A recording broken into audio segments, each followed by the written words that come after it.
Welcome to the Viola Borealis YouTube channel.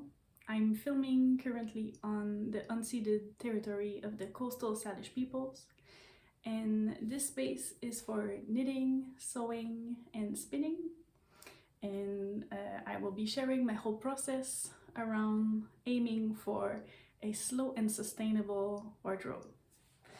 I hope that you're doing well. Here it's a beautiful day near the UBC campus in Vancouver, and everything is blooming. It's just super inspiring and feels really good for the soul. So I will start right away with finished objects, and yeah, I'm wearing one of them. This is the Mystical Square Tee by James Watts. He is a fellow musician like me. We actually had a beautiful tour together in Quebec and Ontario, and I have very fond memories of meeting him. I was doing a concerto. I play viola, hence the name of this podcast, and he was in the first violin section of the orchestra. We both kind of spotted each other and could tell that we were wearing handmade or me-made items. And during one of the breaks, we just got to know each other more, and he told me, oh yeah, I'm also a knitwear designer, and I went to check him out on Instagram and just noticed that he was this huge star, and of course he is. So yeah, beautiful human, beautiful musician, beautiful knitwear designer. And this tee is knit all in hand spun. I used the BFL, two kinds of hand spun from Fibres from Textiles du Témiscouata. I will put all the names of everyone, each company, in the description bar, and I will put them in chronological order so that if there's some names that you don't quite get because they're in all kinds of different languages, then you'll be sure to follow the protocol and will be okay. So I was saying that this is all in hand spun. Most of this is in BFL, Blue Face Leicester, and the back panel, this colorway, this is all East Frisian. So I will start moving around, stop moving around so you can see. I have included high-res pictures on my Instagram, so my handle is Viola Borealis, and you can find more details for this pattern on my Ravelry, which is Viola Borealis. So I loved knitting this item. This was so quick, so quick, but this is not why I loved it. It was just a really addictive construction, starting with a little square, and then he gets you in a really innovating way to pick up stitches but then attach some sections together. And I won't be giving too many details because you should go now and buy the pattern if this suits you. But the beauty of this is it's originally made for Noro yarn, which is kind of like a changing color but in a really subtle way sometimes not, and is very suitable for hand spun. You can color blocks as I did, but you can also do some marled, scrappy version. I don't like the word scrappy. Leftover. I don't know why. There's kind of like a negative connotation to leftover or scraps, but I guess just from your stash, precious items left from previously knitted projects. Oof, that's a mouthful.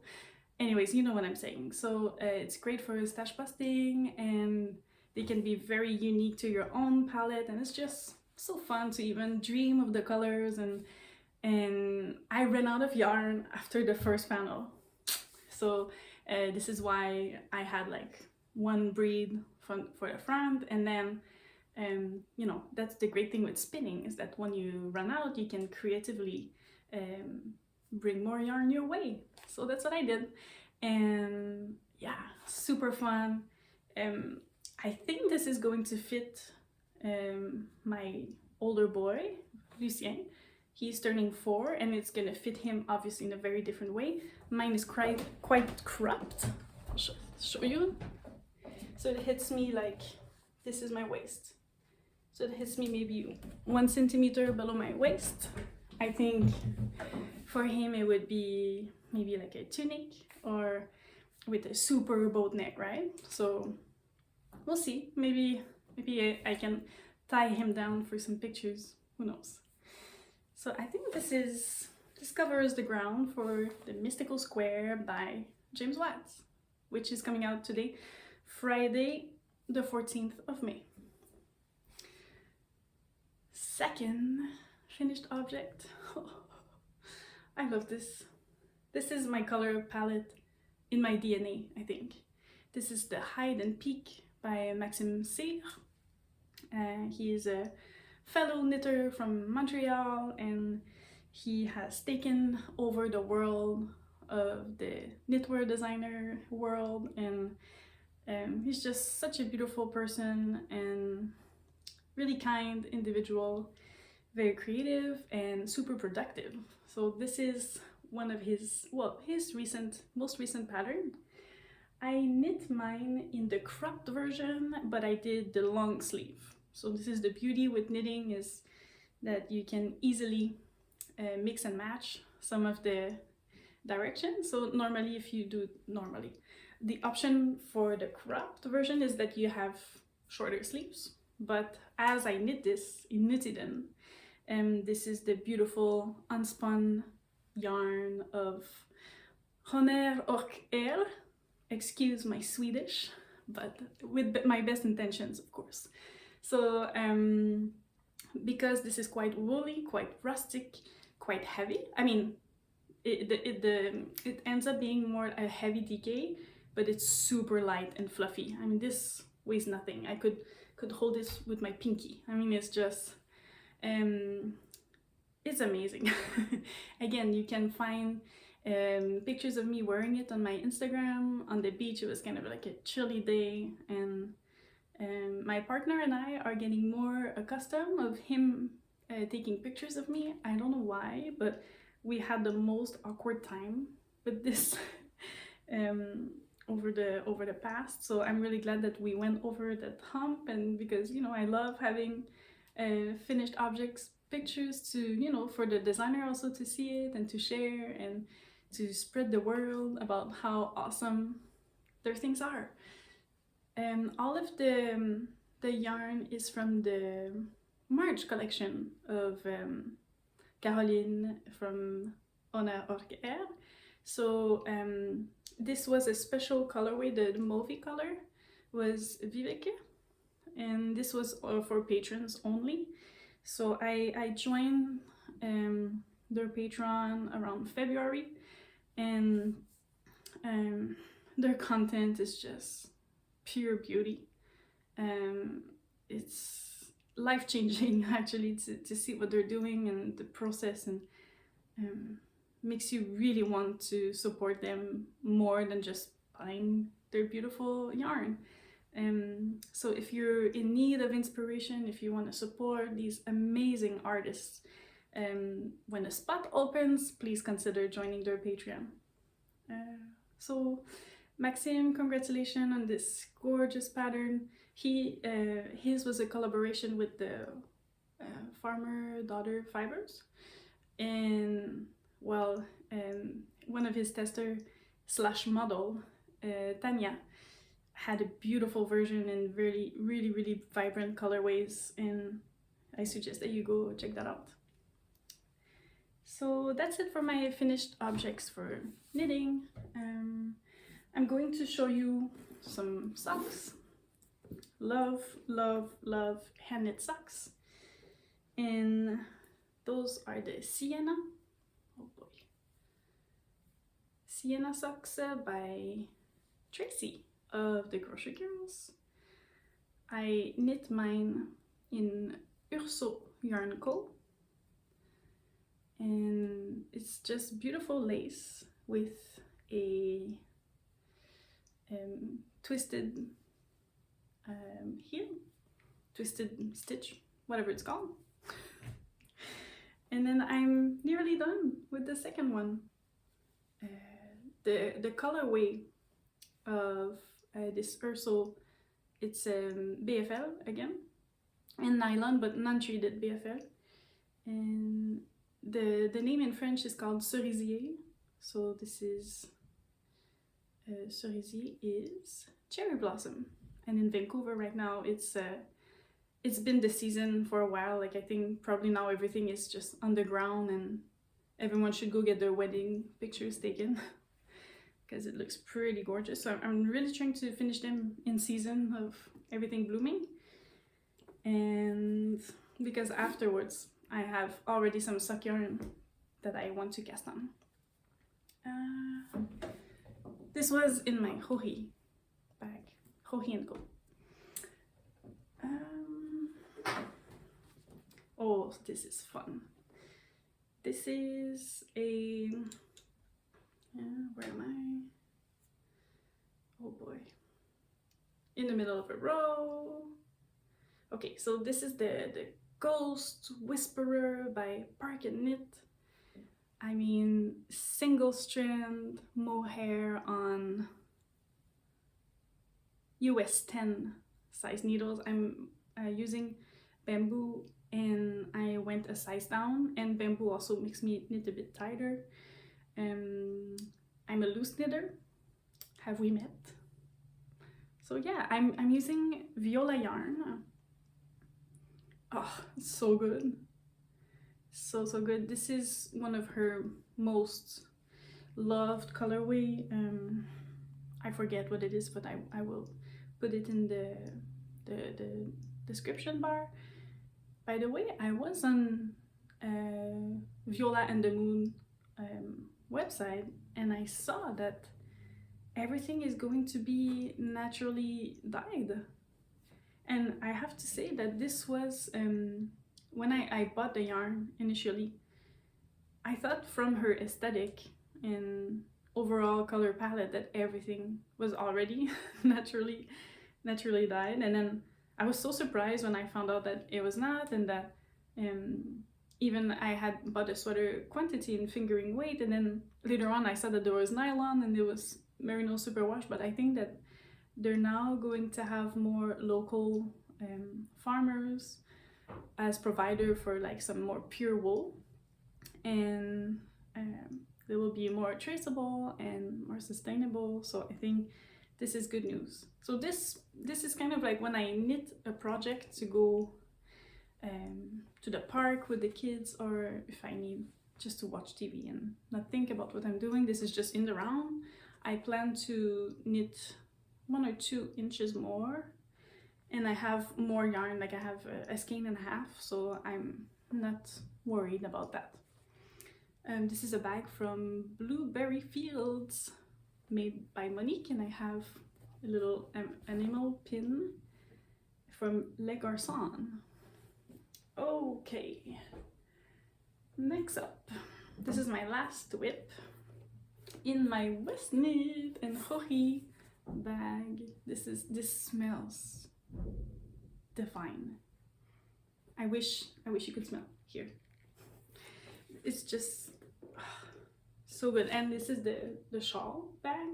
So I was a little bit surprised when it came because it's actually quite small. See, it's very, very, very small, but because of these stretchy, or you know how it's made to open up and bloom, so you can fit quite a bit of yarn in there. And so this is the shawl bag.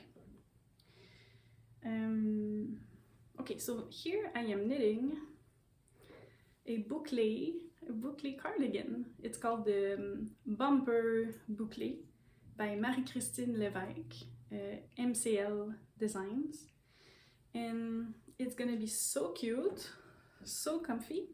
Wow. This is in Julie Asselin's Bouclé, so it's 70% alpaca and 30% Highland wool from Peru. I mean, look at that texture and the ribbing. So it's not difficult to knit with this yarn. Don't be intimidated. It's so soft, buttery soft, like Urso soft. Super light. well, it's gonna have some weight with the alpaca after I block it, I know, but this is meant to be like a super cozy cardigan. And this color, this type of color you will see a lot on this podcast. This is not my usual aesthetic, like this is. Okay, so this is who I am. This is another part of me that I don't show often, but so this pattern is currently under the test and should come out by the end of May, so I need to focus. I'm currently preparing for my doctoral exams, so my comprehensive exam, so I've been very dedicated to that, and today I'm taking a sanity break talking to you because I've been going at it pretty hard. I'm now going to talk about some spinning. So this is a skein that I spun 3-ply.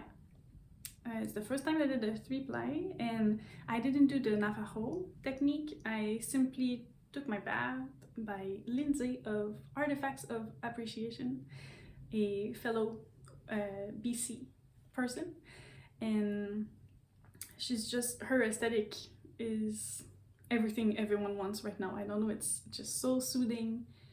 She uses a lot of natural fleece and natural colors, and then just little pops of, you know, indie dyed braids that she puts into her carder, and it just makes magic. And this is my best spinning that I'm so proud of how consistent and the twist, and yeah, I did worsted spun, so this is not normally I usually go woolen spun, but this felt really comfortable from the bat, right? The bat is a little bit easier to work with, and I did a 3-ply as I've been trying to say, and I simply divided the bat in 3. I did 3 singles, and then I just plied them together.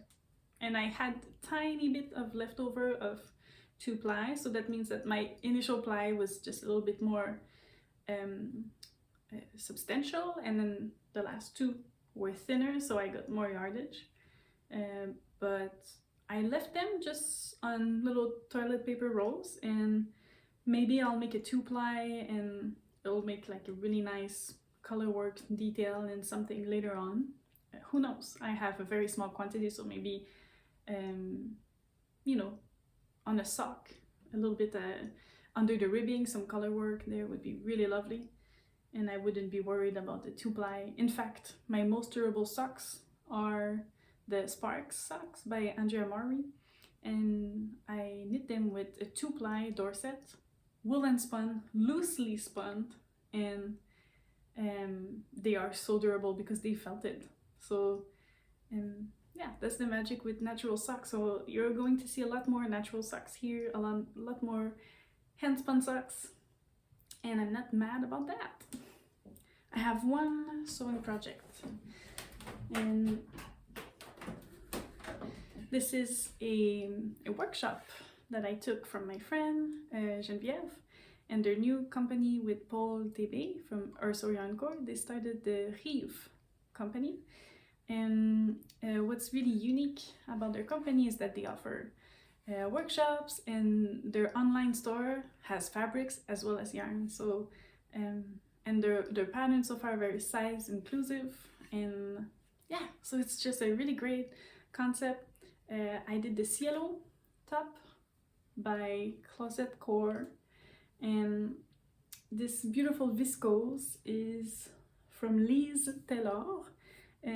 She's in a French-speaking country in Europe. I don't know if it's, I don't know where she is exactly.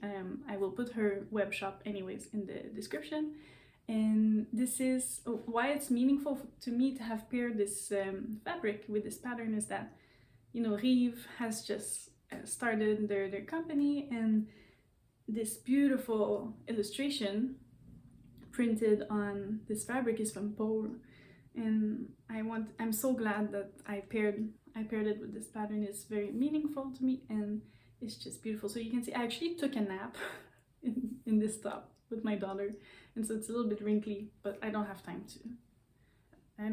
to iron things out. It's just yeah, so I did beautiful finishing with the French seam, as you can see here, and I did the hemline hand sewing technique. So it's invisible, nearly invisible on this side. I'm putting very close so you can see, but you see from here.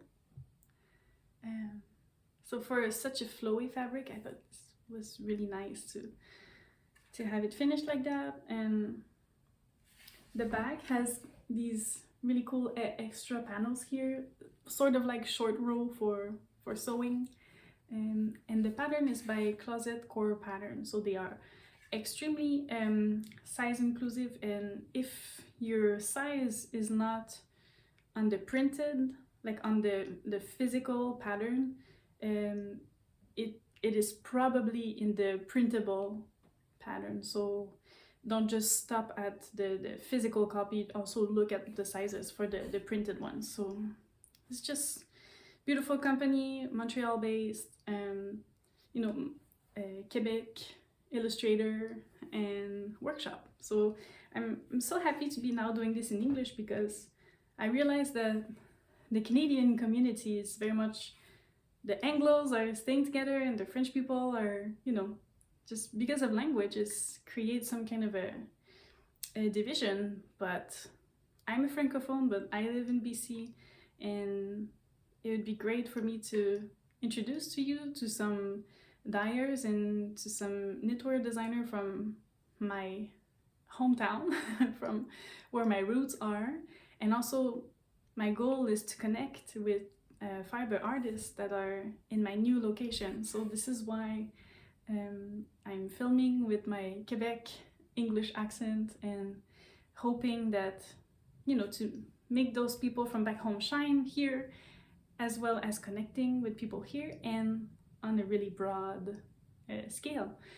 So if you're watching this for the first time, and well, if you're returning as well, please write in the comment your name if you feel comfortable, and where you're watching this from, and what you're knitting while you're watching me, because you're getting to know me, but this is my way of sharing this moment with you. I'm all done. This was yeah, it was so nice for me to connect with you, and especially in this really intense study session of my life. So I'm very, very thankful for this moment, and I'll be coming back at one point.